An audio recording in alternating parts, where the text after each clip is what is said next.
तो दोस्तों आज 27 मार्च 2020 शुक्रवार का दिन हो चुका है। तो आइए फटाफट से बात कर लेते हैं आज के ताजा खबरों की और आज के बड़े खबरों की। आपको बता दें आज की बड़ी खबरों में चीनी बीमारी को लेकर फिर से पूरे देश के लिए कुछ बड़ी खबरें आई हैं। आपको बता दें एक और ताजा खबर आई है जिसके मुताबिक इस बात का दावा किया गया है कि मक्खियों से भी चीनी बीमारी फैल सकता है। अभी हम आपको इसकी पूरी रिपोर्ट भी बताएंगे। इसके अलावा चीनी बीमारी के चलते भारत बंद के चलते एक बड़ा फैसला लिया गया है सरकार की तरफ से कि अब जो भी जरूरत सामान की दुकानें हैं वो 24 घंटे तक खुली रहेंगी। तो कहां पर दुकानें खुलेंगी इसके बारे में भी अभी हम आपको थोड़ी देर में बताएंगे। इसके अलावा दोस्तों सरकार की तरफ से वित्त मंत्री की तरफ से पूरे देश के लोगों के लिए बड़े बड़े ऐलान किए गए हैं। अब घरेलू गैस सिलेंडर 3 महीने तक बिल्कुल फ्री मिलेगा। कैसे मिलेगा इसके बारे में भी हम आपको पूरी रिपोर्ट बताएंगे। इसके अलावा 3 महीने का राशन सरकार की तरफ से बिल्कुल फ्री में दिया जाएगा। इसके अलावा सरकार की तरफ से कुछ और बड़े ऐलान किए गए हैं भारत बंद के चलते। तो दोस्तों आज हम आपको अपने इस वीडियो में इन्हीं सब महत्वपूर्ण खबरों के बारे में बताने वाले हैं। तो वीडियो को बिना भगाए ध्यान से आखिर तक देखते रहिए ताकि कोई भी जानकारी मिस ना हो। दोस्तों बस वीडियो में आगे जाने से पहले आपसे छोटी सी रिक्वेस्ट है कि आप इस वीडियो को लाइक कर दें, शेयर कर दें, क्योंकि आपका लाइक शेयर करना ही हमारी मेहनत का फल होता है। तो आइए बिना देर किए चलते हैं सीधे आज की पहली बड़ी खबर की तरफ। आज की पहली बड़ी खबर में जैसा कि आप देख सकते हैं कि पूरी दुनिया में चीनी बीमारी के मरीजों की संख्या हुई 5 लाख के पार, मरने वालों की संख्या 23,000 के पार। जी हाँ, चीनी बीमारी का जो कोहराम है, जो प्रकोप है, वो सिर्फ हमारे देश में नहीं बल्कि पूरी दुनिया के अंदर बढ़ता जा रहा है। बिल्कुल ताजा रिपोर्ट के मुताबिक आपको बता दें पूरी दुनिया के अंदर चीनी बीमारी के मरीज 5,10,645 हो गए हैं और ये आंकड़ा 26 मार्च 2020 5:30 बजे का है। इसके अलावा आपको बता दें कि चीनी बीमारी से मरने वालों की संख्या पूरी दुनिया के अंदर 23,028 हो गई है। इसके अलावा आपको बता दें कि 5,10,000 में से 1,22,245 लोग सही भी हो चुके हैं। इसके अलावा आपको हाल बताते चले अपने भारत का, तो आपको बता दें भारत के अंदर चीनी बीमारी के मरीजों की संख्या 719 हो गई है। आपको बता दें फिर से 62 नए मामले सामने आए हैं और इनको मिलाकर ही 719 टोटल केस हो गए हैं चीनी बीमारी के। इसके अलावा आपको बता दें भारत में चीनी बीमारी से मरने वालों की संख्या कुल 16 हो गई है। बात करेंगे आज के अगले बड़े खबर की, तो अमिताभ बच्चन का ट्वीट, मक्खी से भी फैल सकती है चीनी बीमारी, पीएम मोदी ने भी किया रीट्वीट। जी हाँ, चीनी बीमारी का खतरा पूरी दुनिया में मंडरा रहा है, कहीं पर ज्यादा तो कहीं पर कम कोहराम है। लेकिन आपको बता दें ज्यादातर लोग इस बात से चिंतित हैं कि आखिर ये फैल किस तरीके से रहा है, क्योंकि बिल्कुल एग्जैक्ट जानकारी किसी के पास नहीं है और ना ही इसकी कोई दवा है किसी के पास। इसी बीच में सदी के महानायक अमिताभ बच्चन ने एक वीडियो शेयर किया। अमिताभ बच्चन ने चीनी बीमारी को लेकर एक नया दावा किया है। अमिताभ बच्चन ने एक स्टडी का हवाला देते हुए बताया कि मक्खियों से भी चीनी बीमारी फैल सकती है। आपको बता दें इस वीडियो की खास बात यह है कि जो वीडियो अमिताभ बच्चन ने ट्वीट किया था उसे पीएम मोदी ने भी रीट्वीट किया। अब फिलहाल ये दावा है, अब ये कहां तक सच है इसका कोई पता नहीं है कि मक्खियों से भी चीनी बीमारी फैल रही है या नहीं। बात करेंगे आज के अगले बड़े खबर की, तो अब 24 घंटे मिलेंगे जरूरी सामान, हफ्ता के 7 दिन 24 घंटे तक खुलेंगे दुकान। जी हाँ, चीनी बीमारी हमारे देश में कम फैले और ये कम नुकसान पहुंचाए, इसके लिए जैसा कि आप जानते हैं भारत सरकार ने पूरे 21 दिनों के लिए यानी कि 14 अप्रैल 2020 तक के लिए लॉकडाउन कर दिया है और एक तरह का कर्फ्यू लगा दिया है। अभी सारी ही चीजें बंद हैं, लेकिन जो जरूरत के सामान है उनकी दुकानें खुली हैं। लेकिन आपको बता दें जरूरतों का सामान लेने के लिए दुकानों पर भीड़ लग जा रही है। इसी को देखते हुए सरकार ने फैसला लिया है कि अब जो किराने की दुकान है, दवाई की दुकान है, सब्जी वगैरह की दुकानें हैं, वो रात दिन यानी कि पूरे 24 घंटे तक खुली रहेंगी हफ्ते के 7 दिन। आपको बता दें फिलहाल ये ऐलान दिल्ली की सरकार ने और मुंबई की सरकार ने लिया है। अभी ये ऐलान पूरे देश के लिए नहीं है, लेकिन आने वाले दिनों में देश के और भी राज्यों में ये ऐलान किया जा सकता है। बात करेंगे आज के अगले बड़े खबर की, तो जरूरी सामान चाहिए तो इन नंबरों पर करें कॉल या व्हाट्सएप, होगी होम डिलीवरी। जी हाँ, चीनी बीमारी के चलते अमेज़न ने, फ्लिपकार्ट ने, बिग बास्केट ने जो भी होम डिलीवरी सामान की करती हैं उन कंपनियों ने अपनी सर्विसों को बंद कर दिया था। लेकिन इसी के बीच एक ताजा रिपोर्ट आई है जिसमें इन कंपनियों ने अपनी सर्विस को शुरू कर दिया है। जो ग्रोफर्स है, बिग बास्केट है, फ्लिपकार्ट है, उसने शुरुआती दिक्कतों के बाद अब ऑर्डर लेना शुरू कर दिया है। आप फ्लिपकार्ट वगैरह पे भी ऑर्डर कर सकते हैं, लेकिन आपको सामान थोड़ा लेट मिलेगा। इसके अलावा बिग बाजार की तरफ से देश के कई राज्यों के लिए जिलों के हिसाब से, एरिया के हिसाब से नंबर जारी किए गए हैं जिन पे आप कॉल करके अपने घर का सामान मंगवा सकते हैं। नंबर आपकी स्क्रीन पर स्क्रॉल हो रहे हैं, आप वीडियो को पॉज करके देख सकते हैं। बात करेंगे आज के अगले बड़े खबर की, तो लॉकडाउन के दौरान दवाओं की होगी होम डिलीवरी, केंद्र सरकार ने दे दी है मंजूरी। जी हाँ, जब से 21 दिनों के लॉकडाउन का ऐलान किया गया है तब से दवा जैसी जरूरी चीजों की सप्लाई पर असर पड़ रहा है। ऐसे में सरकार ने आम लोगों की मदद के लिए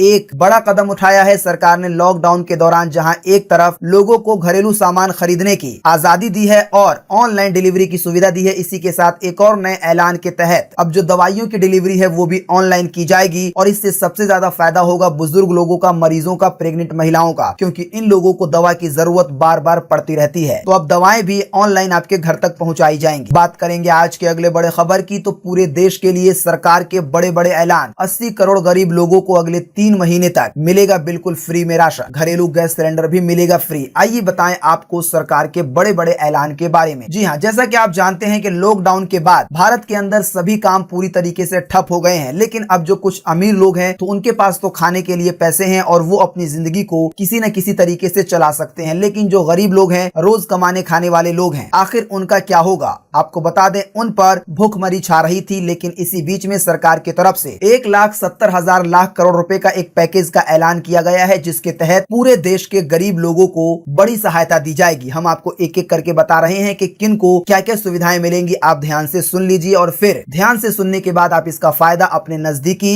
राशन की दुकानों पर या गैस सिलेंडर की एजेंसी पर उठा सकते हैं। पहली बड़ी खबर यह है कि आशा कर्मियों को, डॉक्टर को, पैरामेडिकल स्टाफ को, यानी चीनी बीमारी से लड़ने में जो भी लोग साथ दे रहे हैं, चाहे वो नर्सेज हो, डॉक्टर हो, उनको 50 लाख रुपए का बीमा कवर दिया जाएगा। यानी अगर उनको कुछ हो जाता है तो उनको 50 लाख रुपए की सहायता दी जाएगी। इसके अलावा पूरे देश के लोगों के लिए बड़ी खबर यह है कि लगभग 80 करोड़ गरीब लोगों को अगले 3 महीने तक 5 किलो गेहूं या चावल और 1 किलो दाल बिल्कुल मुफ्त में दिया जाएगा, और ये 3 महीनों तक दिया जाएगा। आपको बता दें, गरीब लोगों को, राशन कार्ड वालों को 5 किलो राशन और पहले से ही फ्री मिलता है और ये अलग से मिलेगा। इसके अलावा पीएम किसान सम्मान निधि योजना के तहत किसानों को अप्रैल के पहले सप्ताह में 2-2 हजार रुपए भेज दिए जाएंगे। इसके अलावा एक और बड़ी खबर है कि 3 करोड़ वरिष्ठ नागरिकों को, गरीब विधवाओं को और गरीब दिव्यांगों को अगले 3 महीने तक हर महीने 1-1 हजार रुपए की आर्थिक मदद दी जाएगी। इसके अलावा उज्ज्वला योजना के जो लाभार्थी हैं, जिन भी लोगों को उज्ज्वला योजना के तहत गैस सिलेंडर मिला है, तो अब वो लोग अगले 3 महीने तक बिल्कुल फ्री में गैस सिलेंडर ले सकेंगे भरा हुआ। यानी अगले 3 महीने तक आप जो सिलेंडर लेंगे उज्ज्वला योजना के तहत, तो आपको 1 भी रुपए देने की जरूरत नहीं है। इसके अलावा 20 करोड़ महिला जनधन खाता धारकों को अगले 3 महीने तक 500 रुपए दिए जाएंगे हर महीने। ये महिलाओं के लिए है जिनका जनधन योजना के तहत बैंक खाता खुला है। इसके अलावा कर्मचारी अपने पीएफ खाते में से कुल जमा में से 75% या 3 महीने की सैलरी के बराबर पैसा निकाल सकते हैं एडवांस में, और इस पैसे को वापस जमा भी करने की जरूरत नहीं होगी। इसके अलावा आपको बता दें कि मनरेगा के तहत 182 के स्थान पर अब 202 रुपए की दैनिक यानी कि रोजाना की मजदूरी दी जाएगी मजदूरों को। बात करेंगे आज के अगले बड़े खबर की, तो अब देश के किसी भी हाईवे पर 14 अप्रैल तक नहीं जाएगा टोल टैक्स। जी हाँ, देश भर में जैसा कि आप जानते हैं 14 अप्रैल तक के लिए लॉकडाउन है, कर्फ्यू का माहौल है। इसी बीच सरकार ने एक बड़ा फैसला लिया है कि अब किसी भी टोल प्लाजा पर फिलहाल टोल टैक्स नहीं लिया जाएगा। वैसे तो सारी गाड़ियां बंद है, लेकिन जो जरूरत की गाड़ियां चल रही हैं, जो सामान लाती हैं, ले जाती हैं, तो उनको भी अब टोल टैक्स वगैरह नहीं देना होगा। बात करेंगे आज के अगले बड़े खबर की, तो धीरे धीरे हारने लगी है चीनी बीमारी। सावधानियों के कारण कई जगहों से आ रही है राहत भरी खबरें। जी हाँ, जैसा कि आप जानते हैं पूरे देश के अंदर 21 दिनों का लॉकडाउन है और लोग अपने घरों में कैद है। आपको बता दें, जिन एरिया में लोग सरकार के निर्देशों का सही से पालन कर रहे हैं, उनमें से कई एरिया में से चीनी बीमारी को लेकर राहत की खबरें आ रही हैं कि वहां पर अब मामला कंट्रोल में है। आपको बता दें, आगरा के अंदर कुल 8 मरीज थे, जिसमें से 7 मरीज ठीक हो चुके हैं और 1 मरीज जो बचा है उसकी भी हालत सुधर रही है। तो जहां जहां पर सरकार के निर्देशों का पालन सही से किया जाएगा और भीड़ से बचा जाएगा, घरों में अगर आप रहेंगे, तो आपके एरिया के हालात, आपके शहर के हालात जल्द बदल सकते हैं और सही हो सकते हैं। दोस्तों, इसी के साथ आपको बता दें कि आपकी स्क्रीन पर अभी चीनी बीमारी की हेल्प के लिए कुछ नंबर हैं, कुछ ईमेल हैं जो कि सरकारी हैं। तो आप इन नंबरों को देख लें और इसको अपने पास रख लें, सेव कर लें, ताकि कभी आपको जरूरत पड़े तो आप इसका इस्तेमाल कर सकें। इसके अलावा आप इस नंबर को या इस वीडियो को ज्यादा से ज्यादा अपने फेसबुक, व्हाट्सएप पे शेयर कर दें, ताकि ये खबरें ज्यादा से ज्यादा लोगों तक पहुंच सके, क्योंकि हमारे एक के सही रहने से हालात नहीं बदलने वाले। बात करेंगे आज के अगले बड़े खबर की, तो लॉकडाउन में एसबीआई के करोड़ों ग्राहकों को तोहफा, अब हर वक्त एटीएम से निकाल सकेंगे कैश। जी हाँ, एक ताजा खबर आई है एटीएम में पैसे को लेकर। शायद आपने इस बात का अभी बीते कुछ दिनों में अनुभव किया होगा कि आप जब पैसे निकालने गए होंगे एटीएम में, तो एटीएम में पैसे नहीं होंगे, क्योंकि एटीएम में फिलहाल पैसे की सप्लाई बंद थी। लेकिन इसी बीच एसबीआई की तरफ से एक बड़ी खबर आई है। एसबीआई के जितने भी एटीएम हैं, उन एटीएम मशीनों को पैसों से फुल कर दिया गया है। आप अब बिल्कुल आसानी से एसबीआई के एटीएम से पैसे निकाल सकते हैं। इसके अलावा जो और भी बैंक के एटीएम हैं, अब उनमें भी आपको अच्छी सुविधा मिल सकती है। बात करेंगे आज के अगले बड़े खबर की, तो मध्य प्रदेश के इंदौर में कर्फ्यू के दौरान छूट में वाहनों पर लागू हो सकता है ऑड इवन का नियम। जी हाँ, जैसा कि आप जानते हैं पूरे देश के अंदर जैसे ही लॉकडाउन हुआ, वैसे ही निजी गाड़ियां हो चाहे पब्लिक ट्रांसपोर्ट हो, वो पूरी तरीके से ठप पड़ गया। लेकिन आपको बता दें, इसी बीच मध्य प्रदेश की तरफ से एक बड़ी खबर आ रही है और बताया जा रहा है कि यहाँ पर ऑड इवन नियम लागू किया जा सकता है निजी गाड़ियों के लिए। यानी एक दिन ऑड नंबर की गाड़ी चल सकती है और एक दिन इवन नंबर की। वैसे मध्य प्रदेश की सरकार में ये बात चल रही है वैसे, लेकिन ऐसा करना फिलहाल सही नहीं है क्योंकि अभी चीनी बीमारी पूरी तरीके से हमारी तरफ और हमारे देश की तरफ बहुत तेजी से बढ़ रही है। बात करेंगे आज के अगले बड़े खबर की, तो उड़ीसा में बनेगा देश का सबसे बड़ा 1000 बेड वाला चीनी बीमारी का अस्पताल। जी हाँ, देश में चीनी बीमारी के चलते काफी ज्यादा हाहाकार मचा हुआ है और आने वाले दिनों में जो दिक्कत हो सकती है इसी को देखते हुए उड़ीसा के अंदर एक ऐसा अस्पताल तैयार किया जा रहा है जो कि खास चीनी बीमारी के मरीजों के लिए होगा और इसमें 1000 बेड की सुविधा होगी और ये अस्पताल मात्र 2 सप्ताह के अंदर बनकर तैयार हो जाएगा और चालू भी हो जाएगा। बात करेंगे आज के अगले बड़े खबर की, तो लॉकडाउन से बैंकों की विलय की प्रक्रिया नहीं होगी प्रभावित, 1 अप्रैल से लागू होगा मर्जर। जी हाँ, वैसे तो पूरे देश में चीनी बीमारी का हाहाकार है, भारत बंद का, कर्फ्यू का माहौल छाया हुआ है, लेकिन इसी बीच ताजा खबर ये आई है कि जो 1 अप्रैल 2020 से बैंकों के मिलाने का काम होने वाला था, 10 बैंकों को मिलाकर 4 बैंक बनाना था, वो काम नहीं रुकेगा, वो काम 1 अप्रैल से हो जाएगा। 10 बड़े बैंकों को आपस में मिलाकर सिर्फ 4 बैंक बना दिया जाएगा और इन बैंकों में बड़े बड़े बैंक शामिल है जैसे Punjab national bank, oriental bank, syndicate bank. तो 6 बड़े बैंक बंद हो जाएंगे 1 अप्रैल 2020। बात करेंगे आज के अगले बड़े खबर की, तो किसान खुद को कैसे बचाएं चीनी बीमारी से, फसल कटाई में बरतनी होगी ये एहतियात। जी हाँ, चीनी बीमारी का असर सिर्फ अब शहर में नहीं बल्कि गाँव देहात तक पहुँच चुका है और वहाँ पर भी सरकार कोशिश कर रही है कि सभी लोग महफूज रहें। लेकिन आपको बता दें जो गरीब मजदूर हैं वो घर में कैद नहीं रह सकते क्योंकि अभी खेतों के अंदर फसल बिल्कुल कटाई के लिए तैयार है और फसलों को काट कर किसानों को उसे बेचना भी है और बिकेगा तब जब इसकी सप्लाई आगे बढ़ेगी। तो जैसा कि हम जानते हैं कि जो भी जरूरत के सामान है, खाने पीने की चीजें हैं, उनकी सप्लाई चालू है, इसीलिए किसान अपनी फसल की कटाई कर सकते हैं। लेकिन उन्हें कटाई करते वक्त बहुत सारी चीजों का ध्यान रखना होगा ताकि वो चीनी बीमारी के शिकार ना हो। वो सारी ही बातें आपकी स्क्रीन पर हैं, आप वीडियो को पॉज करके देख लें। हमारी आपसे रिक्वेस्ट है जो भी लोग वीडियो देख रहे हैं इस वीडियो को ज्यादा से ज्यादा शेयर कर दें ताकि ये वीडियो किसानों तक भी पहुंच सके। बात करेंगे आज के अगले बड़े खबर की, तो दुनिया का एक ऐसा जंगल जिसके अंदर जाते ही गायब हो जाते हैं लोग। जी हाँ, ये दुनिया कई तरह के जगहों से भरी पड़ी है, दुनिया के अंदर बहुत सारी रहस्यमय चीजें हैं, लेकिन आपको बता दें दुनिया के अंदर एक ऐसी जंगल है जिसके बारे में बताया जा रहा है। इस जंगल के अंदर जैसे ही कोई जाता है तो वो गायब हो जाता है और इस जंगल में अजीबोगरीब घटनाएं होती रहती हैं ताजा रिपोर्ट के मुताबिक। तो अगर आप जानना चाहते हैं कि ये जंगल कहां पर है और आखिर लोग इसके अंदर जाके क्यों गायब हो जाते हैं, तो इसके लिए एक आर्टिकल है जिसका लिंक हम आपको इसी वीडियो के नीचे डिस्क्रिप्शन में देंगे। दोस्तों, अगली खबर बताने से पहले आपके लिए एक बड़ा सर्वे और एक बड़ा सवाल, अगर आप इसमें हिस्सा लेंगे तो इससे पूरे देश के लिए बहुत कुछ पता चलेगा और इससे आपका हमारा फायदा भी हो सकता है। जैसा कि हमने आपको अभी बताया कि सरकार ने ऐलान किया है कि 3 महीने तक घरेलू गैस सिलेंडर उज्ज्वला योजना के लाभार्थियों को बिल्कुल फ्री में दिया जाएगा। तो आप हमें इसी वीडियो के नीचे कमेंट बॉक्स में कमेंट करके बताएं कि क्या सरकार को उज्ज्वला योजना के लाभार्थी के अलावा और भी लोगों को जो देश के अंदर है उनको भी फ्री में गैस सिलेंडर देना चाहिए या नहीं, जब तक ये चीनी बीमारी का प्रकोप चल रहा है तब तक। तो फटाफट से अपना जवाब इसी वीडियो के नीचे कमेंट बॉक्स में जरूर लिखें कि सभी लोगों को जो गरीब कैटेगरी में आते हैं उन्हें घरेलू गैस सिलेंडर फ्री में मिलना चाहिए या नहीं। बात करेंगे आज के अगले बड़े खबर की, तो लॉकडाउन के बीच आइए बताएं अभी क्या चल रहा है पेट्रोल डीजल का ताजा भाव। जी हाँ, चीनी बीमारी का कहर पूरी देश में बरस रहा है और इसी के कारण हमने सबसे पहले कोशिश की कि आपको चीनी बीमारी से जुड़ी ताजा खबरें दे और हमने कुछ दिनों से पेट्रोल डीजल के दाम बताना बंद कर दिए थे क्योंकि इसकी वैसे कोई खास जरूरत नहीं थी। लेकिन आइए आपको अभी बता देते हैं कि अभी पेट्रोल डीजल का ताजा भाव क्या चल रहा है। आपको बता दें अभी पेट्रोल डीजल के दामों में लगातार 10 दिनों से कोई बदलाव नहीं हो रहा, ना तो पेट्रोल सस्ता हो रहा है और ना ही महंगा हो रहा है। अभी आपको राजधानी दिल्ली में 1 लीटर पेट्रोल 69 रुपए 59 पैसे का मिलेगा और अगर बात की जाए डीजल की तो अभी आपको राजधानी दिल्ली में 1 लीटर डीजल 62 रुपए 29 पैसे का मिलेगा। बाकी हम आपको इसी वीडियो के नीचे डिस्क्रिप्शन में एक लिंक देंगे जिस पर आप क्लिक करके देश के और भी बड़े बड़े शहरों और महानगरों के पेट्रोल डीजल का ताजा भाव जान पाएंगे। तो दोस्तों, आज 27 मार्च 2020 की ये ताजा खबरें थी, महत्वपूर्ण खबरें थी। उम्मीद करते हैं इससे आपको काफी कुछ जानकारी मिली होगी। हम बस इसके बदले में आपसे इतना ही चाहते हैं कि आप इस वीडियो को लाइक कर दें, शेयर कर दें, क्योंकि आपका लाइक शेयर करना ही हमारी मेहनत का फल होता है। बाकी आप रोजाना की ताजा खबरों के लिए हमारे चैनल को सब्सक्राइब कर सकते हैं। अगर आप सब्सक्राइब करते हैं तो बेल का आइकन भी जरूर दबाएं। वीडियो देखने के लिए आपका बहुत बहुत धन्यवाद। Thanks for watching.